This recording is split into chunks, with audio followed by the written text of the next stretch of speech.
राधे राधे दोस्तों। आज की कहानी है तीन बेवकूफ। एक बहुत ही मजेदार कहानी। एक बार की बात है कि एक किसान अपनी पत्नी और बेटी के साथ रहता था। एक बहुत ही सुंदर नौजवान उस लड़की से बहुत प्यार करता था और उससे शादी करना चाहता था। एक रात वो नौजवान उस लड़की का रिश्ता मांगने उस किसान के घर आया तो उनके घर में एक बहुत ही बेवकूफ़ी की घटना घट गई। घर वालों ने अपनी बेटी को पीने के लिए शराब लाने के लिए एक घड़ा लेकर नीचे वाले कमरे में भेज दिया। वहां जाकर उस लड़की की निगाह ऊपर पड़ी तो उसने देखा तो वहां के लकड़ी के एक लट्ठे में एक कुल्हाड़ी अटकी हुई थी। अचानक उसके दिमाग में आया, ओ नहीं, अगर मैं और वह शादी कर लें तो, और फिर हमारे एक बेटा हो तो, और फिर वो एक सुंदर नौजवान हो तो, और फिर वो कभी इस कमरे में शराब पलटने के लिए आए तो, और उस समय ये कुल्हाड़ी उसके ऊपर गिर जाए तो, उफ, ये सब कितना दुखदाई होगा। ये सोचकर वो वहीं फर्श पर बैठ गई और रोने लगी। जब वो फर्श पर बैठी तो शराब निकलकर नीचे फर्श पर बिखरने लगी। जब काफी देर तक बेटी नीचे के कमरे से शराब लेकर नहीं आई तो माँ को चिंता हुई। वो उसको देखने के लिए नीचे गई तो ये देखकर उसको भी बड़ा ताज्जुब हुआ कि उसकी बेटी वहां फर्श पर बैठी रो रही है और शराब सब तरफ बिखरी पड़ी है। कुछ भी शराब खराब ना देखकर माँ की समझ में ही नहीं आया कि उसकी बेटी क्यों रो रही थी। तो उसने उससे पूछा, बेटी तुम क्यों रो रही हो? बेटी बोली, जरा ऊपर तो देखो माँ, तुम वो कुल्हाड़ी देख रही हो ना? क्या हो अगर मेरी और उसकी शादी हो जाए? फिर क्या हो अगर हमारे एक बेटा हो? और फिर जब वो एक सुंदर नौजवान बन जाए और फिर वो कभी इस कमरे में शराब पलटने के लिए आए और उस समय ये कुल्हाड़ी उसके ऊपर गिर जाए तो ये सब कितना दुखदाई होगा। जब माँ ने ये सब सुना तो उसको भी लगा कि उसकी बेटी ठीक कह रही थी। ये सोचकर वो भी वहीं बैठकर रोने लगी। ओ, ये तो तुम ठीक कह रही हो बेटी, ये सब कितना दुखदाई होगा। जब बेटी और माँ दोनों ही कमरे में से शराब लेकर वापस नहीं आई तो पिता उन दोनों के देखने के लिए नीचे गया कि आखिर मामला क्या है।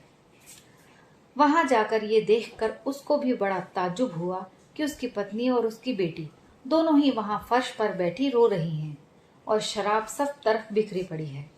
कुछ भी खराब ना देखकर पिता की समझ में भी नहीं आया कि वे दोनों वहां बैठी क्यों रो रही थी। तो उसने उनसे पूछा, तुम लोग यहाँ बैठी क्यों रो रही हो? उसकी पत्नी बोली, तुम ऊपर देखो, जरा तुम वो कुल्हाड़ी देख रहे हो ना? क्या हो जाए अगर मेरी बेटी और उसकी शादी हो जाए? फिर क्या हो कि अगर उनके एक बेटा हो और फिर वो जब एक सुंदर नौजवान बन जाए और फिर वो कभी इस कमरे में शराब पलटने के लिए आए और उस समय ये कुल्हाड़ी उसके ऊपर गिर जाए तो ये सब कितना दुखदाई होगा। जब पिता ने ये सब सुना तो उसको भी लगा कि उसकी पत्नी और बेटी ठीक ही कह रही थी। ये सोचकर वो भी वहीं बैठकर उनके साथ रोने लगा। ओ, ये तो सब सचमुच कितना दुखदाई होगा। बैठक में से जब सब उठकर चले गए और जब बहुत देर तक कोई भी वापस नहीं आया तो वो नौजवान ये देखने के लिए नीचे के कमरे में पहुंचा कि आखिर सब गए कहाँ। जब वो वहां पहुंचा तो देखा कि पिता, माता और बेटी तीनों वहां बैठे रो रहे हैं और शराब चारों तरफ बिखरी पड़ी है। इसके अलावा उसको वहां और कुछ भी ना दिखा। तो उसको भी बड़ा ताज्जुब हुआ और उसकी समझ में नहीं आया कि वे सब वहां बैठे बैठे क्यों रो रहे थे। तो उसने भी उन सबसे पूछा, आप सब यहाँ बैठे क्यों रो रहे हैं? लड़की का पिता बोला, बेटा जरा ऊपर देखो, तुम वो कुल्हाड़ी देख रहे हो ना? क्या हो अगर तुम्हारी और मेरी बेटी की शादी हो जाए? फिर क्या हो अगर तुम्हारे एक बेटा हो और फिर जब वो एक सुंदर नौजवान बन जाए और फिर वो कभी इस कमरे में शराब पलटने के लिए आए और उस समय ये कुल्हाड़ी उसके ऊपर गिर जाए तो ये सब कितना दुखदाई होगा। जब उस नौजवान ने ये सब सुना तो वो मुस्कुराया।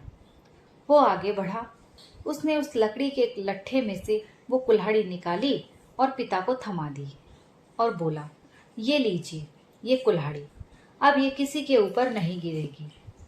फिर वो बोला, मैं बहुत सारी जगह घूमा हूँ, पर मैंने ऐसी बेवकूफ़ी की बात कहीं नहीं सुनी। मैं जा रहा हूँ और जब मुझे आप जैसे 3 बेवकूफ़ और मिल जाएंगे, मैं तभी वापस आकर आपकी बेटी से शादी करूँगा। इतना कहकर वो घर के बाहर चला गया। बाहर जाकर उसने अपना घोड़ा सजाया और अपने लंबे सफर पर चल दिया।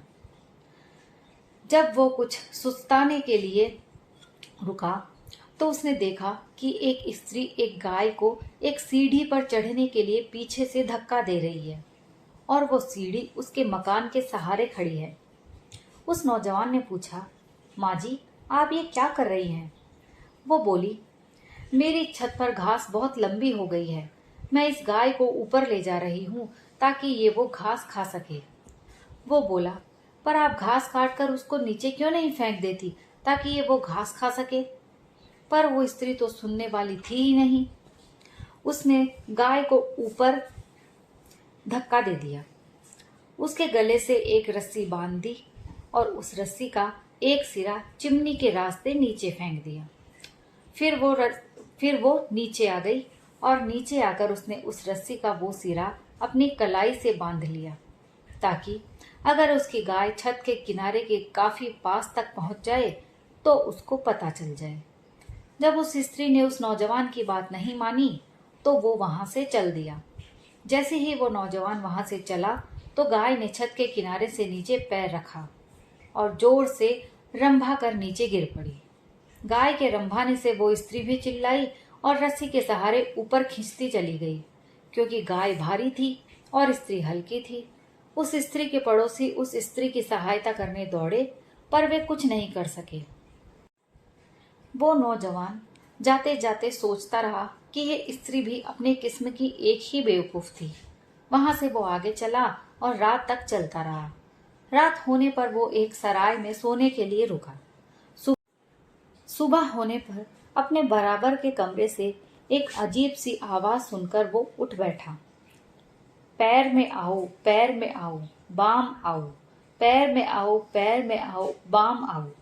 उसने जाकर बराबर के कमरे का दरवाजा खटखटाया और सावधानी से दरवाजा खोला तो उसने देखा कि एक अजनबी दूसरे कमरे की तरफ हवा में कूदकर वहां जा रहा था, जहां आलमारी के दरवाजे पर उसकी पैंट टंगी हुई थी।